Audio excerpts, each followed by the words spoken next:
Il y a énormément de choses à dire sur ces néons. Une des théories les plus populaires veut qu'ils soient une sorte de scan, comme une IRM. Cela car lorsque Clark allume les néons dans le magasin, certains clignotent de manière assez uniforme, comme s'ils scannaient l'endroit. De mon côté, je dois avouer que je ne trouve pas que ce soit un comportement particulièrement étrange pour des néons.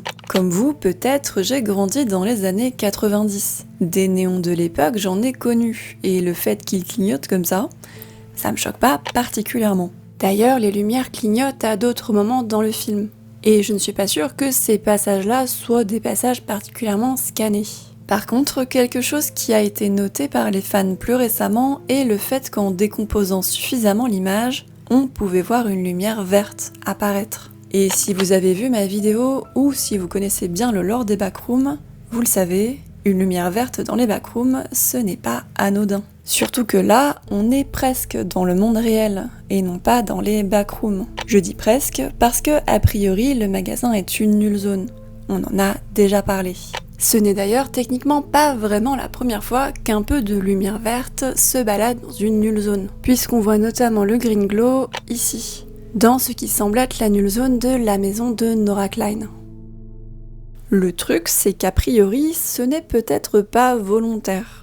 En réalité, cette couleur peut apparaître de manière naturelle, à cause de la réaction normale entre les gaz présents dans les néons et le mercure. De ce que j'ai compris, cette réaction peut émettre une légère lueur verte ou bleue, dont la fréquence correspond bien à la vitesse d'obturation des caméras des années 90. Ce qui fait que c'est teinté particulièrement visible sur les films de ces années-là, ou sur des caméras réglées sur une vitesse d'obturation semblable. Autrement dit, rien ne nous confirme que cet éclat vert soit volontaire. Mais vu l'importance que Ken Parsons semble accorder aux détails techniques, cela pourrait tout aussi bien l'être. Surtout qu'en principe, on n'utilise jamais ce genre de lumière sur un plateau de cinéma. Justement parce qu'elles peuvent avoir des comportements imprévisibles, qui peuvent venir gâcher un plan, faire perdre beaucoup de temps et beaucoup d'argent. Et dans le cas où cela serait volontaire, on pourrait facilement y trouver du sens. Comme je l'ai expliqué dans ma vidéo théorie, je pense que la lumière verte est l'énergie des backrooms. Et il semblerait que l'électricité du magasin et celle des backrooms soient reliées. Cela est sans doute permis par le fait que le magasin est une nulle zone.